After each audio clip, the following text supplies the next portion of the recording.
My name is Tommy Wiedmann. I'm a lecturer and researcher at the School of Civil and Environmental Engineering, and I welcome you, everyone, to UNSW, to the School of Civil and Environmental Engineering, and I would say to Sydney as well. In previous years, I would have said welcome to Sydney, because we would be sitting in a big lecture theatre, everyone together.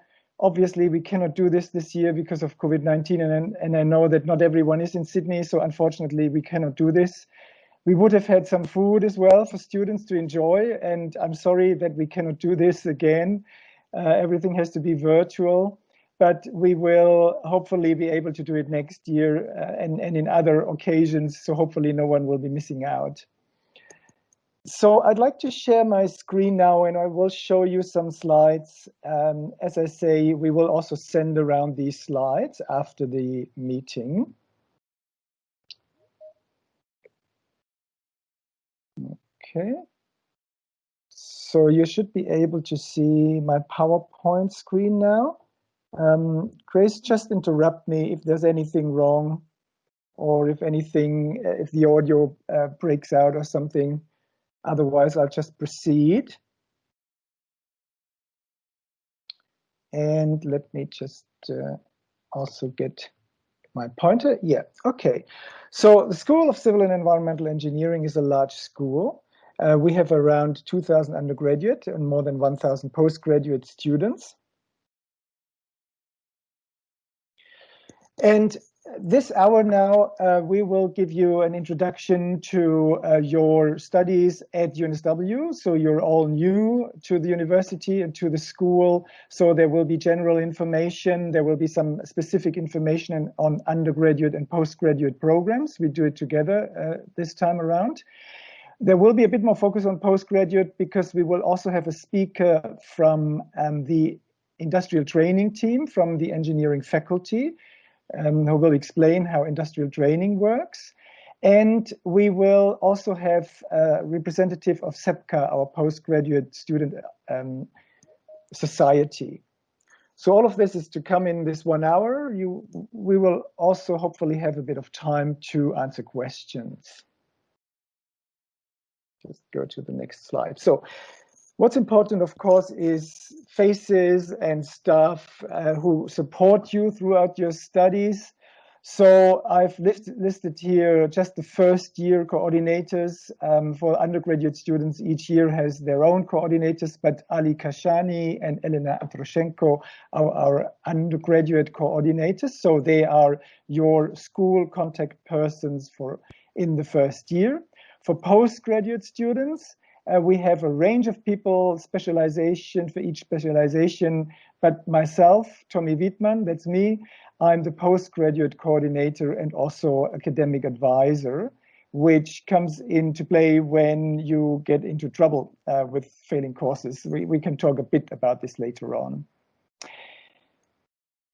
Mario Attard is also on the call, I've seen. Hello, Mario. He's the Student Grievances Officer. And he's also the specialization coordinator for our postgraduate civil engineering program.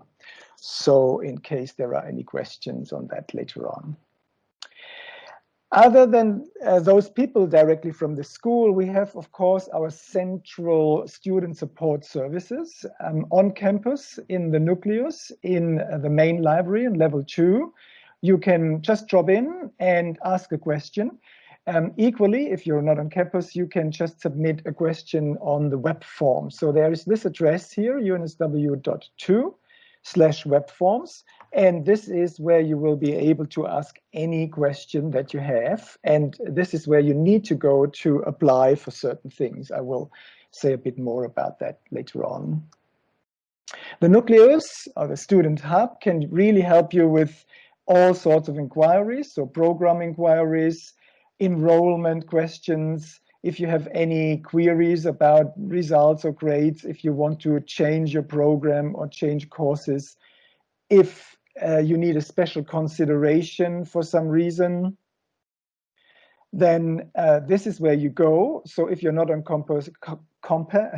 campus, then just please go to those web forms, to this website here, which is easy to remember, hopefully. We also have a school website and other websites, which are very important. So before you ask a question, we encourage you to go to our school website, which the address is here, and have a look whether you can find the information there. What I want to point out is the Student Resources tab. So this is where you really will find all the information about our programs and courses. So for example, here you find course outlines, which you know are the PDFs, several pages that describe in detail what's happening in a course, but equally program outlines and more information on timetables, student societies, and so on. So this is a very central resource. Then, of course, we have My UNSW, which is where you enroll and manage your UNSW profile. The handbook has all the information on courses and that you need to take during the program and on courses themselves. And then, of course, Moodle is our web page where we actually deliver the courses. So this is where you sign in to listen to lectures and workshops and where you find all the resources from a course. For international students, there is specific help and support. The International Student Experience Unit can help you with any questions you might have related to visa or living in Australia and studying at UNSW. So again, this is a very important resource. I have listed here the physical location, but also here the direct address, the web address, if you're not on campus. We have physical resources in the civil engineering building on campus, on upper campus, in the building H20. We have 2 computer labs on the 2nd and the 6th floor, which you can access with your Z-Pass. And we have study areas. There is on the 5th floor, there's a design studio where there are tables and chairs where you can just go and study on your own if you have no other place on campus or somewhere else. In the library and in the engineering buildings, there are other spaces where you can study. You can use unoccupied classrooms, but check the schedule on the door if not a lecture is coming up. So just quickly checking in, is everything okay? Audio, Grace, could you just briefly confirm that everyone can see my slides? Yes, Tommy, everyone. Okay, good. Thank you for confirming. I just thought I'd do this because I held a lecture once and all the listeners dropped out and I continued for an hour without noticing. So I thought I'll avoid it this time. Of course, we are in COVID-19 times. So just briefly what that means specifically this year. Please continue to look at the COVID-19 email updates that come from the university to all staffs and students. There's also a website where you can inform yourself. Most courses will be entirely online this term. Some of them, some tutorials are face-to-face, but most of them are online. All lectures will be online, so most activity will be online. So please be prepared for that. If you go into a classroom, then you need to respect certain rules like distancing, 1.5 meters or 4 meter square rule. Also, if you cannot distance physically, you have to wear a face mask. So just bring one along in case it gets crowded and in some spaces, then it's best to put on a face mask. Before you return to campus, please look at the Safe to Return campus guidelines. There's good information on the website. So there's a specific covid19.unsw.edu.au website where you find all the relevant and up-to-date information. Your email is very important. Every one of you has what we call a Z email. So Z with a 7 ID numbers and then at unsw.edu.au. This is your university email, and it's very important that you check that. So you might have a Gmail address or something else, but please check this email address regularly because you will get important information there. And this is how you communicate about your courses and your program. So attend to this address regularly. Okay, I will go a little bit into detail on our undergraduate and postgraduate programs. So just that you get a bit of a picture how this looks like, and in particular in the first year where you're about to start. Everything's going to start next week with lectures. And I'll start with undergraduate and then postgraduate. So for our undergraduate students, as you know, we have civil, environmental, and surveying engineering. We also have civil with architecture honors. And then we have dual degrees. So civil engineering can be combined with surveying, commerce, law, and science. We also have new flexible entry now in the first year. All our undergraduate programs are accredited by Engineers Australia. I will say a bit more about accreditation later on the postgraduate program. So it's recognized by Engineers Australia. So for a typical first year undergraduate program, for example, in civil, we start with fundamental science. So all of you will have had some science in school, but what we want to make sure in the first year is that we are all on the same level, have the same understanding of maths and physics and chemistry as well. So because this is important that everyone, gets to that same fundamental science level. So we have courses that cater for that. And then we have specific courses from the engineering faculty, which are taken by all engineering students. So for example, Eng 1000 is our flagship engineering design and innovation course. And this is normally the course that you would have in your first year, in your first term.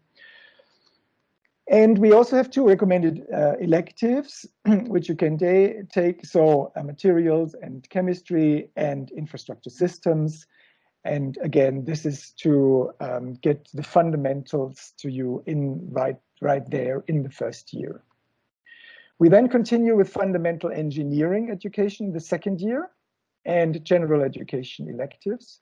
In the third year, we have engineering design and industrial training. As I say, there will be a special presentation on industrial training a bit later on in this hour.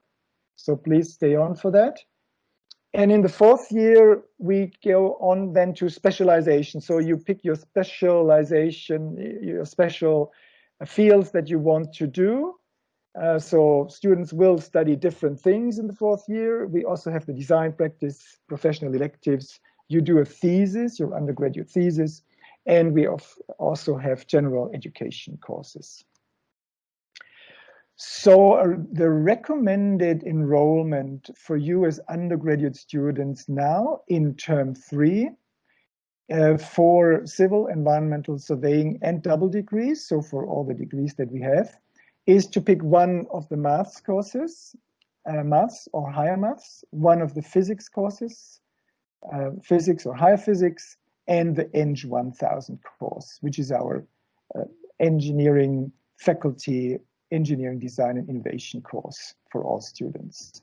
So this is our recommended enrollment. And as you know, you can take 3 courses per term. And if you're enrolling 3 courses, then that's all you can do in this term 3. Later on in your program, if you want to specialize or if you specialize in certain fields, we have several specializations. Here I'm listing specifically surveying and geospatial engineering and the contact persons you can then get in touch with if you want to know more. We couldn't fit it all into 1 hour, so that's why we are referring to people to contact Bruce Harvey for surveying. We have humanitarian engineering, started 2 years ago. Dr. Andrew Dancy is the expert there. And we also have a program on Engineers Without Borders. So if that's interesting to you, a bit later in the program, please get in touch with Dr. Fiona Johnson. So I'm switching now to our master program. We have, so this is all for postgraduate students. We have 2 different master programs, and I take a little bit of time to just point out what the differences are, because you actually have the possibility to transfer at some point if you want to. So currently you have received a letter of offer. You will be enrolled in one of those 2, and I'll just go briefly through them. So we have the 8621 Master of Engineering. program, which we offer for civil and for environmental engineering. It's a full 2-year program, so you will study for full 2 years. You will take 16 courses to complete that. And this program is accredited by Engineers Australia. So that means our professional association here in Australia, Engineers Australia, is recognizing this as a postgraduate program, and you can gain accreditation by taking this program, and then later on in your professional life, you're an accredited engineer. You must hold a Bachelor of Engineering in Civil or Environmental Engineering or an equivalent of science to enroll in this, but as I say, you will already have received your offers, so you will already have taken that hurdle. Just briefly, how does that program work? It's, as I say, it's a 2-year full program. In the first year, we have professional development courses, so you take 48 units of credit for professional development courses, so there's a mix of different things, as you can see. And in year 2, you take advanced courses of level 5 plus 60 days of industrial training. And it's slightly different between civil and environmental engineering, but that's basically what the program is. I've got 2 slides where I show the full course offering for year 1, from which you will select certain courses for the civil engineering program, and here for the environmental engineering. I don't go into any details here and now because you will be sent the slides so you can peruse this in your own time. Also in the handbook, of course, you will find the same information. You will be able, it will tell you which courses you have to take, which ones are core courses. So for example, here we have the core courses which you all have to take, but then from other areas you can select. And this is, where you can select from. So just to show you that there's a plan for all of your 2 years. You also must do a master thesis or a master practice project. A master thesis has 3 parts, A, B, and C, which you normally do over 3 consecutive terms, or we do also have the option that you do it over 2 terms. So you would do A in one and then B and C together in another term. But the default would be over 3 consecutive terms, and that would be in the 2nd year of your master program. So you would start in the 1st term of the 2nd year and complete your master thesis throughout the year. You will have a supervisor and you will do a research project. Alternatively, and that's new now in 2020, we also have the master practice project. And the master practice project is one where you do not have a supervisor, but you work individually on a project that is given to you. So this is available for 8621 students. For those, now, if you are just starting, you will not likely start with a master thesis, but for those who have exemptions, I'll come back to that again, and you will start a master thesis in this term, then please attend the thesis orientation session, which will take place on Wednesday next week from 12 to 12:30. Dr. Richard Collins is the course coordinator, and he will give an introduction to what the master thesis is about. So this session is compulsory for all students who are commencing their thesis. Other students can join if they want to, if they just want to know more about how the master thesis works. And if you are, if you are commencing, then you will receive the invitation for this. The master practice project, as I already mentioned, is an alternative to an individual research thesis. So you will actually work on a project that is similar to one that you might be doing in industry. So it's very practice oriented, and it contains elements that you would find in a typical engineering report. We have specific topics for these projects. So for example, in T1 and T2, the topic was light rail infrastructure, and now in T3, if you commence it would be contaminated site remediation. we'll get, I'll go through the slides and then we'll can come to questions. So please hold your questions for now. Briefly, our second master program that we have is 8338, the Master of Engineering Science program. This is offered in a range of different specializations. So we not only have civil and environmental engineering, but also, geotechnical, project management. You see the list here: structural, transport, engineering. Sustainable systems is one where I'm the coordinator. We also have water engineering and water, wastewater, and waste engineering. So you can specialize. That's the advantage. You can choose from more and different specializations. And the other key difference to our Master in Engineering program is that you can get exemptions for courses and for a thesis that you might have done in your undergraduate studies. So if you have done something similar already in your undergraduate studies, then we say you don't have to do it again. You can get a credit for this. You can get exempted, and which means that you can get up to 48 units of credit exemption, which means that your program can be shorter. So you can shorten it from 2 years, which is the default, down to 1 year in length if you are able to get all the credits. You need to apply for this, and we will look at it and assess whether or not you're able to get exemptions. Another key difference to the Master in Engineering program is that this one, the Master of Engineering Science, is not accredited by Engineers Australia.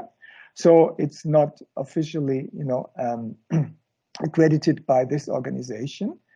But the trade-off is that you can specialize in specific areas, which again gives you an advantage, if, for example, if you want to work in transport engineering.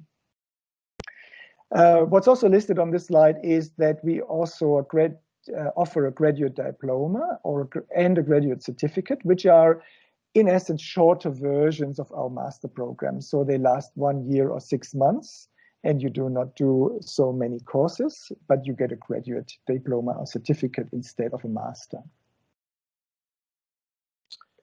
So, if you get exemptions, then you will receive a letter. So as I say, you apply for exemptions for advanced standing.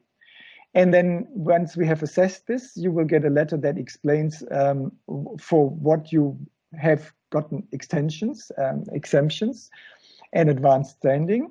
And you will receive a letter which has these codes. So if you are exempt from courses of disciplinary knowledge, then you do not need to take 4 courses of disciplinary knowledge. You already have the credits in your transcript. It will also be added to your transcript automatically. If you get this GSOE 8312 inquiry based, then that means that you are exempted from the thesis and you do not need to take a thesis. If you get this one with 0 units of credit, then it means you do not need to complete a thesis because you might have done something, but you still must complete 12 units of credit of coursework. So in the end, at the bottom of your transcript, you will need to have 96 units of credit for any of the postgraduate programs that we offer. And it just adds up as you go along. Okay, so this is all I wanted to say about our postgraduate programs in particular. I have a few more slides which are general tips for all students. So this also applies for undergraduate students and for anyone, especially new students at UNSW who might not be so familiar with how it works here, especially if you have come from abroad and are an international student, but for anyone really. So we, as you know, we have 3 terms, and one term runs over 10 weeks. So this is relatively short. Please start now, basically. You should already have access to your courses on Moodle. You can have a look, and the first lectures start on Monday morning. I have my first at 9 o'clock in the morning. So students who are enrolled in 1701, I will see you on Monday morning at 9 o'clock. Ask if you don't understand anything. So ask the lecturer. ask the demonstrators, ask those people that I've listed at the beginning, ask your student support services. If anything is unclear, if you don't understand something in the course or on your studies, don't hesitate to ask. We are here to help you. Very important, if something prevents you from performing, then you need to complete a special consideration. There is a link, I think this on these slides as well. Special consideration means you tell us that something is wrong, you have a problem, you are ill, and it could be anything, you know, it could be a personal problem, a family problem, a visa problem, whatever. Then, and then we can take this into account, especially if you need to do an assignment or in a special exam, or you need to sit a quiz where you get marks, then it's very important that you let us know that something is wrong. If you know the reason is serious, then you might get a supplementary examination for the final exam. So this is really important, but you need to let us know. At UNSW, we apply what is called the fit to sit and the fit to submit rules, which means if you are fit to sit an exam or to take the exam online in this case, then we assume that you are not ill, that everything is okay, and that you're actually fit to do that. The same if you submit an assignment, then we assume that you have been fit to do so, that you were not ill. So that means if you come and take the assessment, you cannot come back later and say, oh, I didn't feel so well. Therefore, it's very important, if you do not feel well on the day of the exam, or if something's wrong, if you think you are sick or ill or whatever, don't take the exam, but go to the doctor and get a medical certificate and apply for special consideration. Otherwise, we assume that you have been fit. You can, of course, complain sometimes if there's a problem. Best to talk to the lecturer first. There's also a complaints procedure if something is more serious, but that doesn't happen very often. Courses on Moodle. So obviously all the courses are delivered on through Moodle. Every course is a little different. Lecturers are different, demonstrators are different, the content is different, of course. So please look carefully at the course profile and also seek advice before you submit an assignment, so you know what's coming, you know what's expected, and so you can get good marks. Enrollment is your responsibility, so you have to enroll in the courses that you need to do.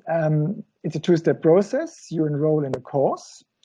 Select the courses you want for the entire year, and then you actually register for a class once the timetable is released. So then you register for tutorials and so on. Generally, try to enroll in the compulsory or core courses first, because then you have those out of the way. They are not delivered every term. So some courses are only in the first term or only in the third term. So take this into account and take the courses when they are delivered. So because you might not be able to take them later on. For postgraduate advisors, just to briefly show this and let you know that for each specialization, we have one person to talk to. So if you have any questions about transport engineering, for example, then you would get in touch with David Ray. That's on the website, those details. So we can help you specifically for the specialization. Some important dates for now, for this term, T3, the enrollment deadline is next week, is it? Yeah, so end of next week, 20th of September. One important date here is the census date. So this is roughly somewhere in week 4. More precisely, it's on the 11th of October this year, in 2020. And the census day is important because this is the last day where you can withdraw from a course without paying for it and without getting an academic penalty. So you can enroll in a course now, take it for the first 3 weeks or so. And if you think you're not sure you can pass this course, or for might be other reasons as well. You are still able to withdraw and you will not get a penalty. So there will be not 0 in your transcript and there you won't have to pay for it. But if you continue after the census day date, then you're in, basically. And so there's a few other deadlines, which I won't go through all of them. You will see those slides and also on the website that's published. The final examination period is 27th of October to 10th of December. So please block this out in your calendar that you are not doing anything different or are away. This is where you need to sit your final exam. And the supplementary period is in January. Just keep that in mind as well. You must be available for all examination periods. I mentioned special considerations. So for any assessment, so assignments and final exam, if there's something wrong, if there's a problem, apply for special consideration as soon as you can.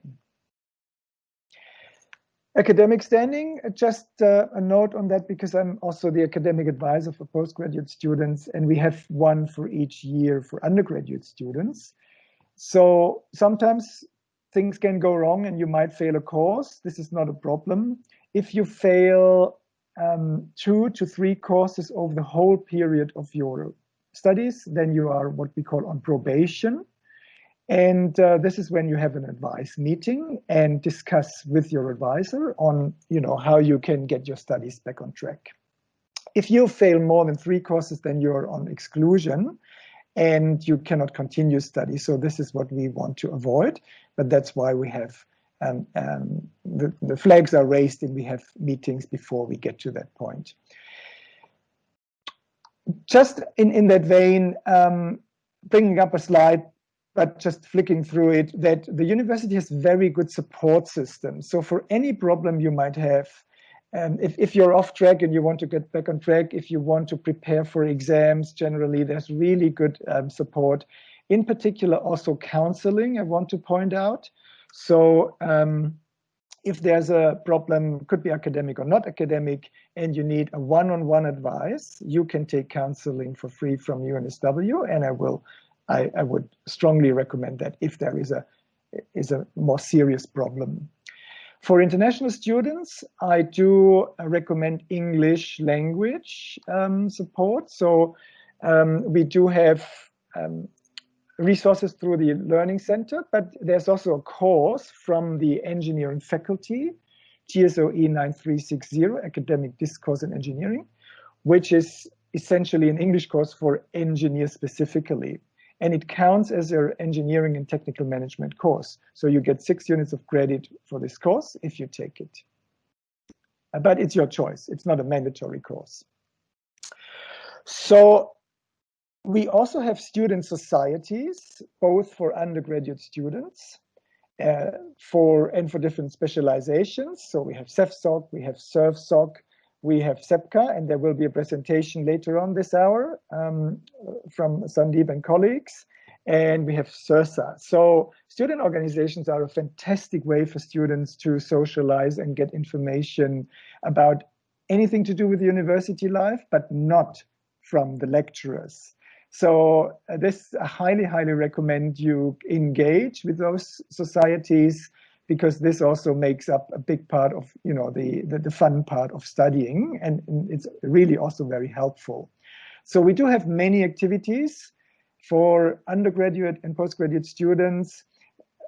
Unfortunately, not all of them this year will be on campus or cannot be on campus, but there will be also a lot of online activities, and so please engage with those through the societies and through courses. And you will very much enjoy this, hopefully, here.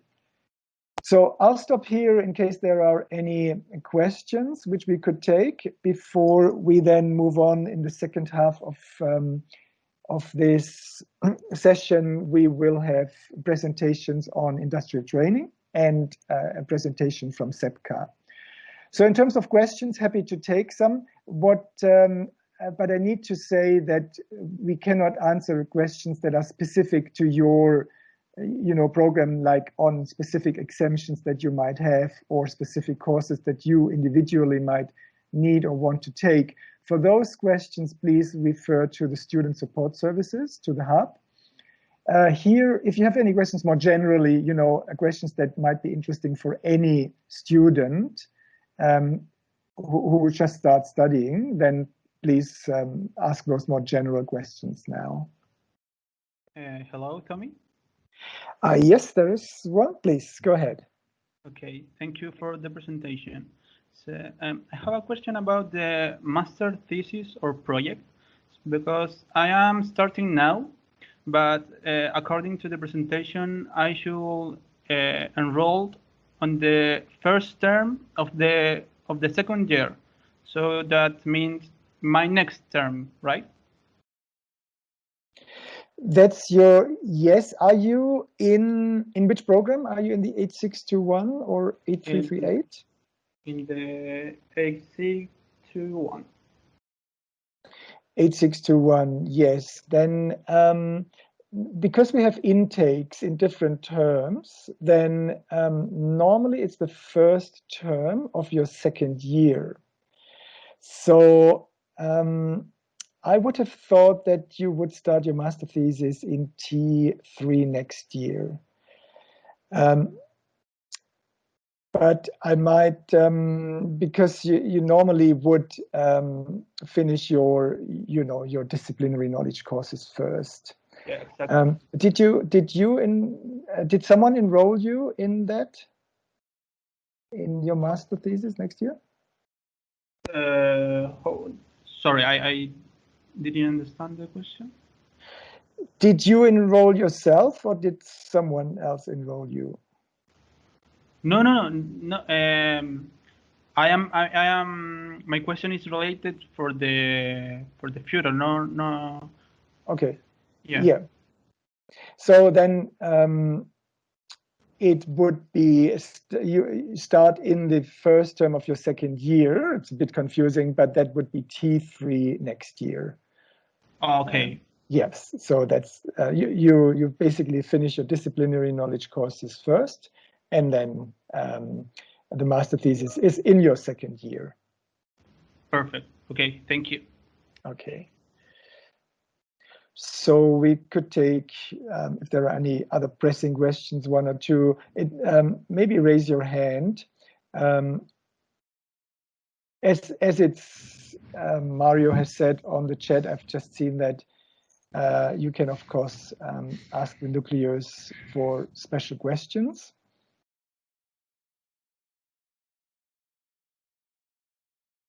And the specialization coordinators for specific programs, that's right. So otherwise, if there are no other dire questions right now, then I think we should probably move on, because we have two more presentations to go. And the next speaker on the list is Jun, who will present on industrial training. Jun Ka, yes. Jun, are you able to share your screen? I think that would be the best. Yeah. Yeah, I'll get that presentation up. Oops.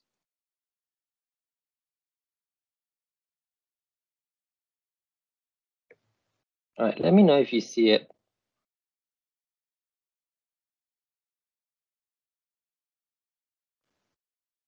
Yes, it's coming up now.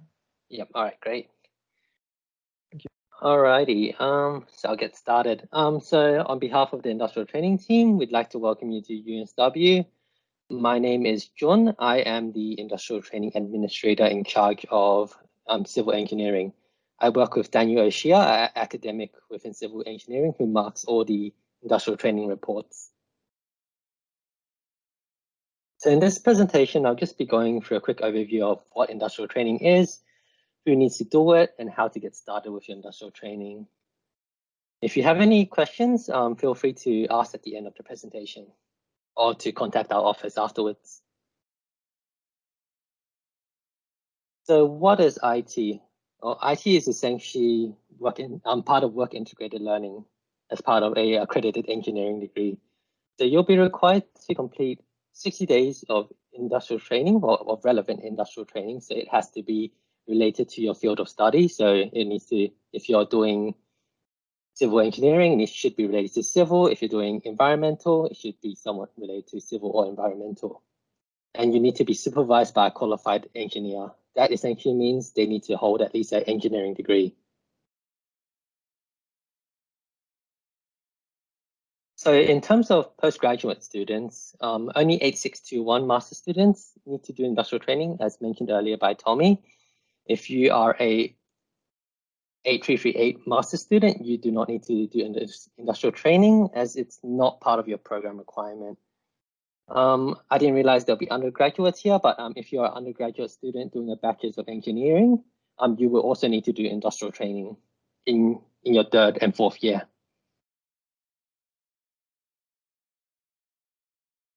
So why is industrial training so important? So in a lot of cases, industrial training can become the last gateway to graduating. So as it is a core component of the program, you must complete your industrial training before you can actually graduate. If you're unable to complete your industrial training within the 2 years, you may not be able to extend your visa, as industrial training is not a relevant reason to extend your visa. It's expected that you complete it within your 2-year degree.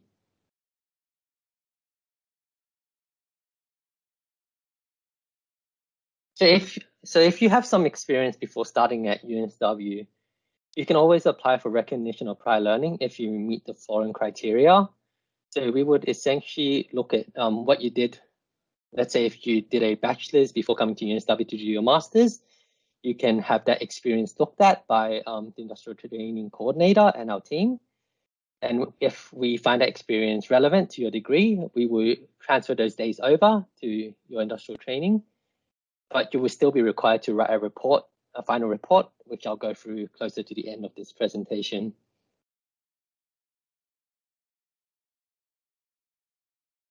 So in terms of stages, industrial training is generally split into 4 stages. For postgrads, you want to complete the first 2 stages, prepare and approval in your first years. For undergraduate students, I don't have it on here, but you generally do that in your first and second year. After you've prepared for your industrial training and gotten approval for your industrial training, you will need to go out and work the 60 days of industrial training. So for postgraduate students, the 8621 students, you generally do it between your first and second year. You can do it earlier if you like, but the earlier you do it, the better it is, so you don't delay your graduation if your industrial training is delayed, especially due to COVID-19. For undergrads, you generally do it in your third year. And then finally, once you're done with your 60 days, you will go out and you will need to write a report about your experience. So this is generally done in your second year for postgrad students and your last year for undergraduate students.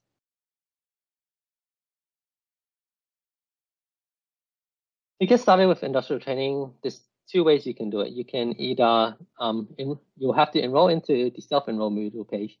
This is a faculty Moodle page run by our team. It provides all the information you need about industrial training step by step, or you can go to our website here, which will allow you to download a student guide of industrial training. So the student guide will also provide links to getting yourself enrolled into the self-enroll Moodle page, and will also provide you all the relevant information you need about how to complete your industrial training. We also include an employer's guide you could pass on to an employer if you're going out to industrial training. Apart from the student guide, we also have some workshops we run every term. So this term we'll be running 3 workshops with the careers and employment team from weeks 1 to 3, just talking about how industrial training works, getting some people from industry in to talk about what's happening at the moment and how you can go out and find industrial training. You can RSVP via the link under workshops. Apart from that, we've also included a link to our Moodle page and the enrollment key here underneath it. Tommy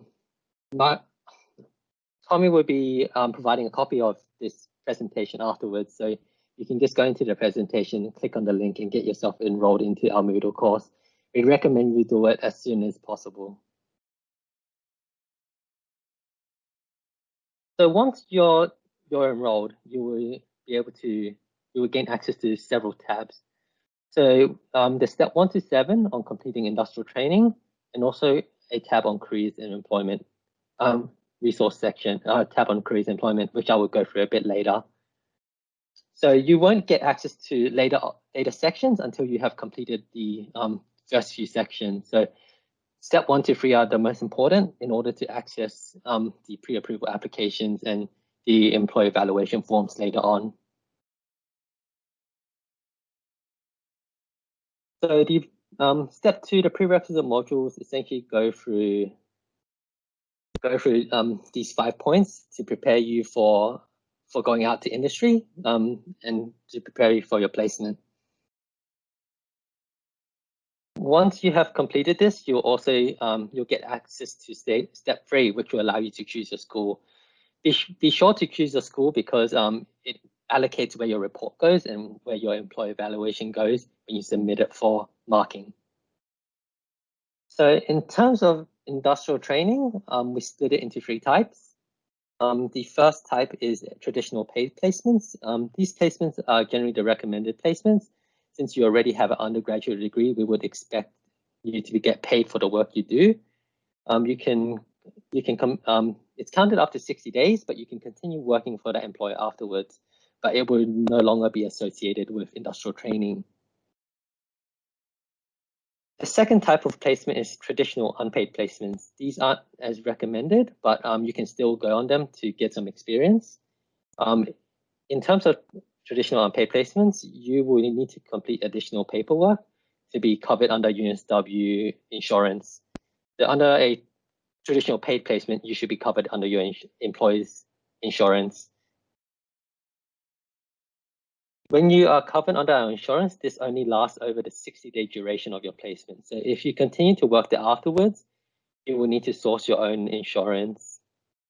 Apart from that, if you're an international student going out for a overseas placement, and it is in your home country, you will actually have to source your own insurance as the university insurance does not cover you.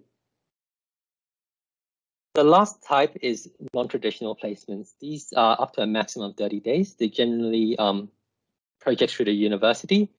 As mentioned by Tommy before, Engineers Without Borders are one of them that you can do up to 30 days. And also other humanitarian projects and university projects. So we actually have a list of pre-authorized non-traditional placements in our careers and employment resources tab at the bottom. So you'll be able to choose from that list. If any of them interest you, you can apply for it. And if you're successful, you need to put in an application to have that placement logged into our system. Apart from that, you can also refer to the jobs boards available to find potential placements for yourself. UNSW engineering societies are also a great way to find placements. Some societies do help their members source some placements. This isn't as relevant to civil, but societies such as SOMI do source placements for their own members.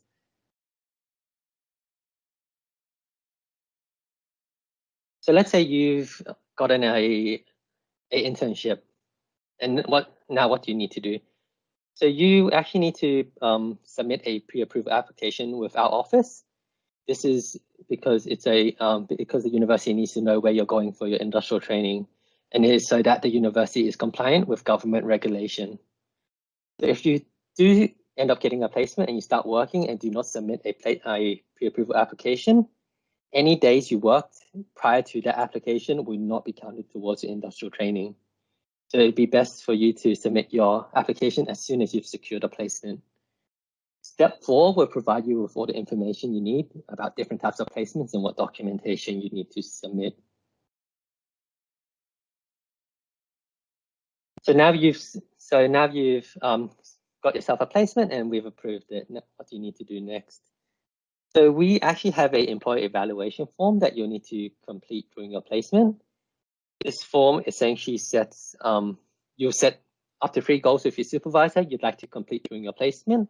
And at the end of your placement, your supervisor will evaluate you on how you've completed those goals and also evaluate you on how you've met the stage 1 competencies as part of Engineers Australia.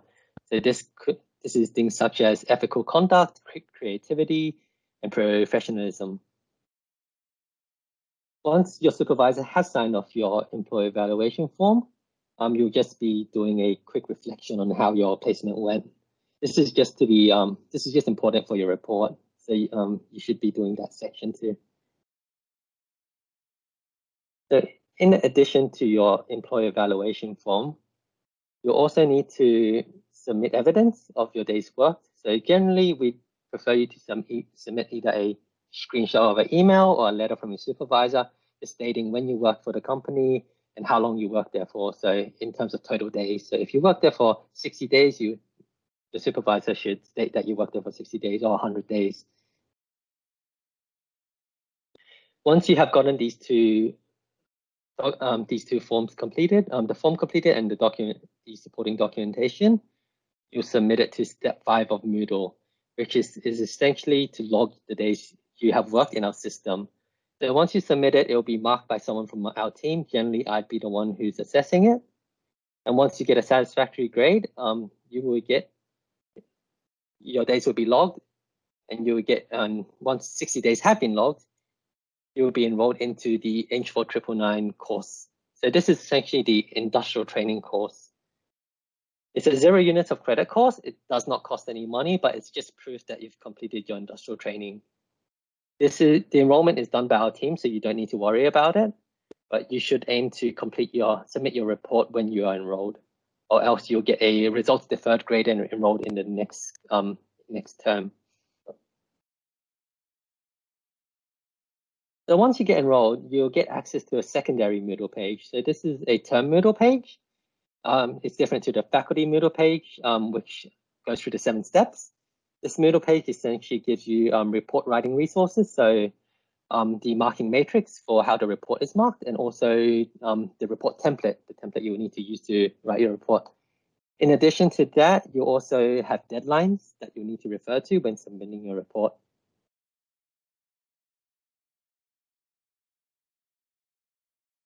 So your report is essentially a reflection of what you did in your placement. This will be marked by the school academic industrial training coordinator. So in your case, it'd be Daniel O'Shea. And once marked satisfactory, Eng4 999 will be posted onto your academic statement, and you'll be done with the industrial training requirement for the 8621 program. Finally, I just want to quickly go through COVID-19. We understand that it may be a bit more difficult to source placements during this period. So we recommend you, if you can't find a placement, you look into some non-traditional opportunities that's run through the university. Otherwise, if you have secured a placement, but it's outside the Greater Sydney area, additional steps need to be taken, and additional documentation needs to be provided in order to approve those placements. So you can contact us via our eng.will email or call us via this number. Where our lines open from Monday to Friday, 9 a.m. to 4 p.m. if you have any questions concerning industrial training. We will also be moving up to the nucleus shortly, but as we are not doing any face-to-face, once we are back up in the nucleus, you can book a 15-minute appointment with us Monday to Wednesday. If you have any questions, feel free to ask me now.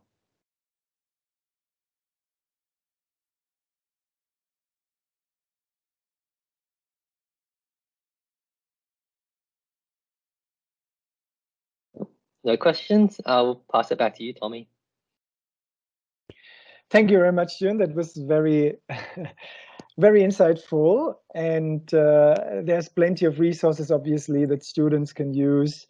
So if you still have a question later on for Jun, he has just provided the email address. He has also sent me the slides, and we will share those slides amongst everyone who has signed up for the meeting. So you can get in touch later on as well. Okay, I think if there are no questions, we move on directly to the SEPCA presentation and to Sandeep. We have not so much time left, so yeah, let's get on to that one. Sandeep, do you want to share your screen? Sure, yeah, Tom, give me a second. Thank you.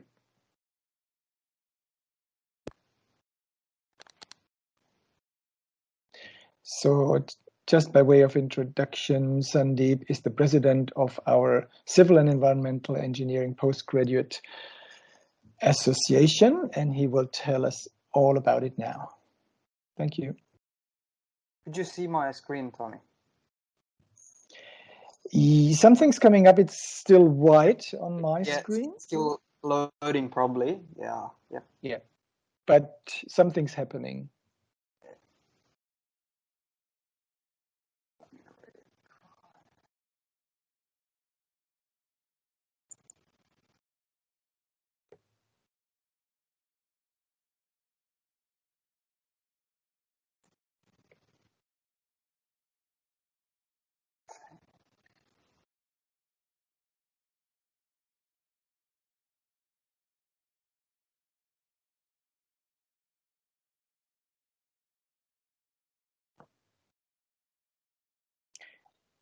Haven't you attached the slides to the end of your presentation, Tommy? Like you asked me to share the slides. There seems to be a problem. I don't. Okay. I can open them on my screen and share my screen if you want to do that. Yeah, that might be useful. Right. I think you might load it maybe, but I've got it here on my. Okay, let me do that. Just a second. Need to get back to the screen.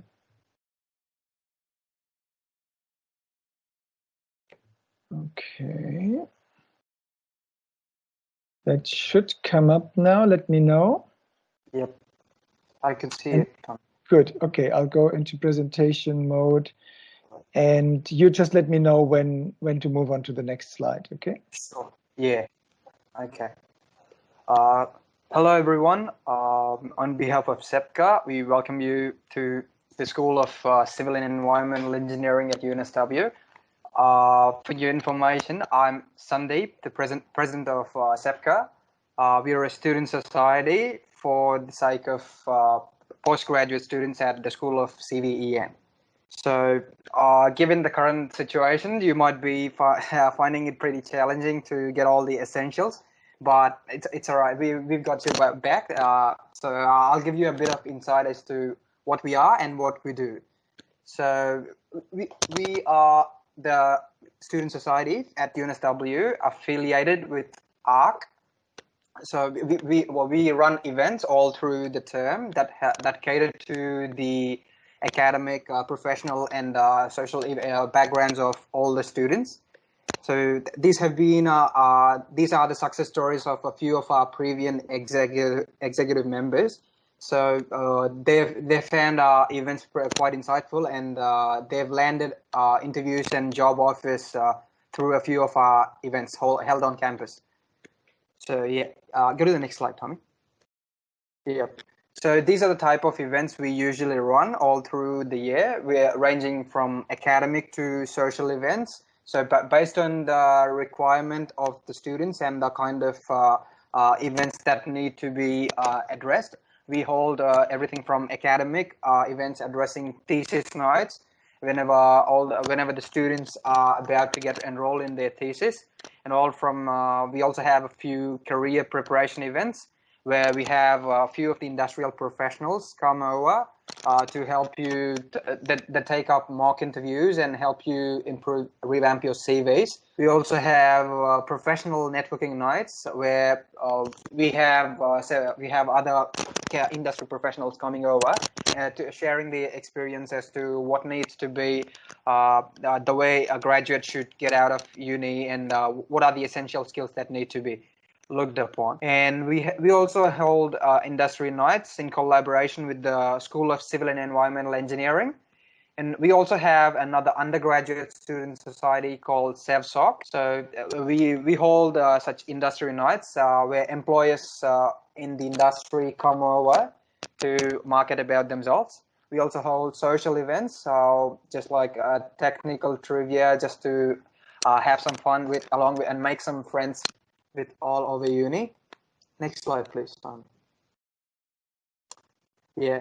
So these have been a few of our past events. So the first one, what is the academic night, where we had a talk about the changes done to the thesis, and there have been a few industrial professionals attending this event who talked about the importance of thesis and the way thesis could land you a great job if you drafted the right way.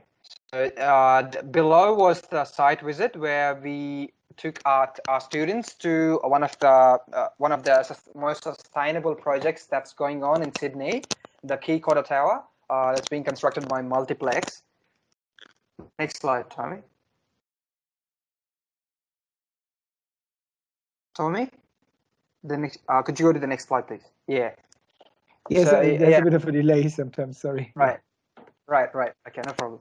So yeah, this was a professional networking night. We had the HR managers and senior professionals from several companies come over and interact with our students and get to know a bit more about the student experience at our uni and how the students what the students need to equip themselves with before they step out of uni. And we also have some generous pizza nights and dinners hosted by the School of Civil Environmental Engineering, where we have some fun and share some light moments together. Next slide, please, Tom. Yep. So, this is the event planner for our term 3. So we're planning to have 4 events for this term. So all you need to do is just follow the instructions in the middle as you'll get the slides. So for your information, ARC is the student organization at the uni that's run by the students for the students. So they pretty much hold all the events on campus and they manage all the student societies. So we are also an ARC affiliated student society. So there should be something regarding your ARC membership and getting it activated. I think ARC should have sent you all an email already. So please check that out and just sign up to SEPCA on Spark so that we get to update you on all our events. In case you have any questions, you can reach out to us with the details I'll be sharing in a while.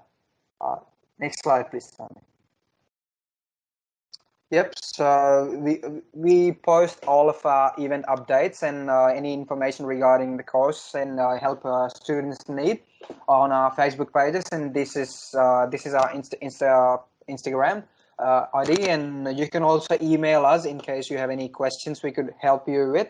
And these are the details of myself, Sandeep, and we also have my vice president. So you can talk to any of our student representatives in case you need any personal help with choosing the courses for your term and anything with regard to your thesis or academics. Next slide, please, Tom.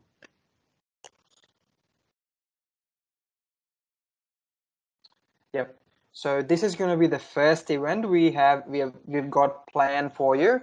So it's on the next Thursday, week 1. So we have virtual friendship platforms. So you can get to know more of the students and make friends with people who are starting along with you this term.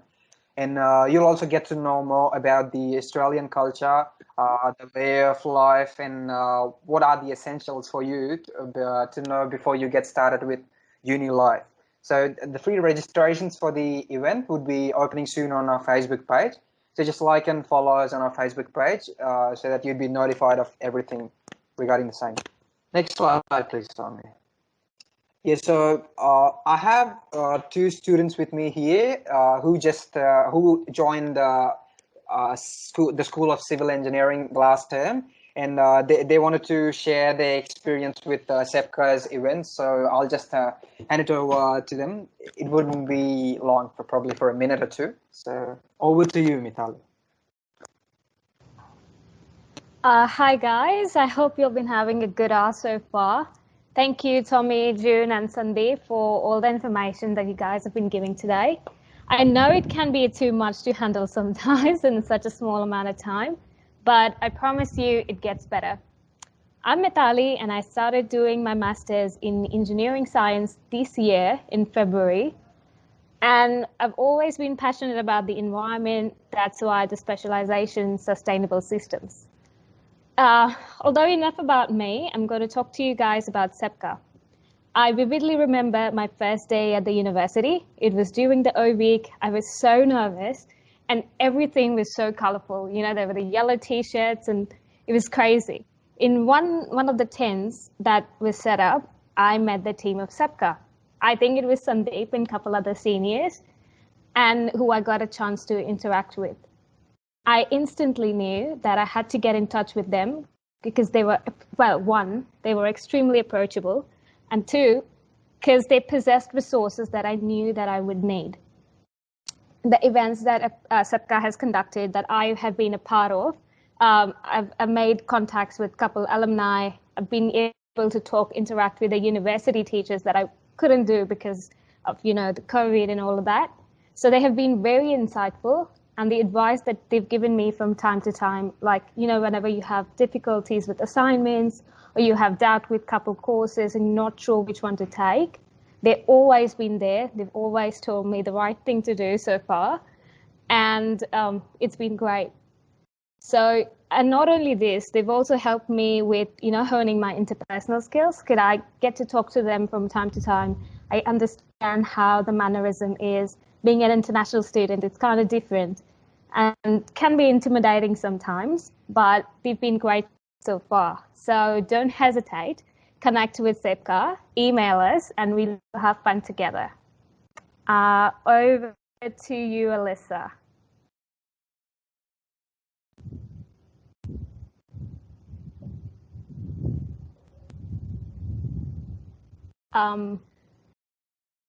Alyssa, are you there? And if you're there, maybe you could also switch I on mute your myself. camera. Okay, can you hear me? Yep, we can hear you, Alyssa. Okay. Yeah. Good afternoon, everyone. My name is Alyssa. I am a final year student in Master of Environmental Engineering. I want to share my experience with SEPCA regarding the support to your degree, which I think is very important to new coursework students. As Sandy mentioned, there are usually 4 events at SEPCA throughout the term. I attended all and benefited a lot. These events are designed to help students to achieve both academic and employment success. I strongly recommend all students in civil engineering coursework join SEPCA as a student member and join all events in SEPCA. In the first social event, you will get to know other students in civil engineering school and learn more information about your degree from them. In industry night, you could learn about resume and interview tips at Australia and suggestions from industry professionals and hiring managers, and make connections with them. It's very helpful for students who are interested in working in Australia. In thesis night, you can learn the requirements for doing thesis, and the student speakers will talk about their thesis experience. In Peace Night with AGM, you could learn more about SEPCA, and also it's a social event to catch up with your fellows. Some students just ask questions in the chat how to select course. This is also one of the reasons why you should join SEPCA and attend SEPCA events. These events are carefully designed based on student tasks at different stages. They help you keep on track with your program.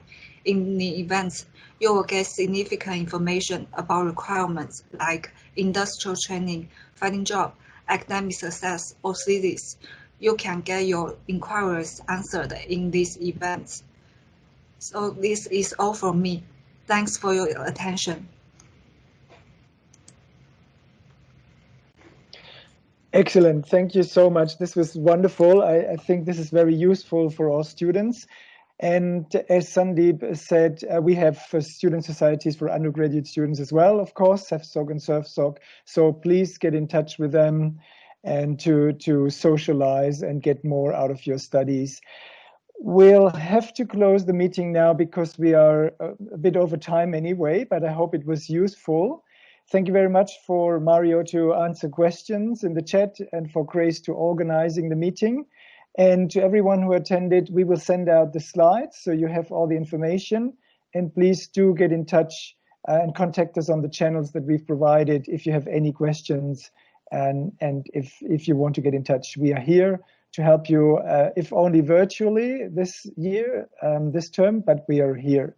So have a good start. And again, welcome to UNSW. Enjoy. Thank you.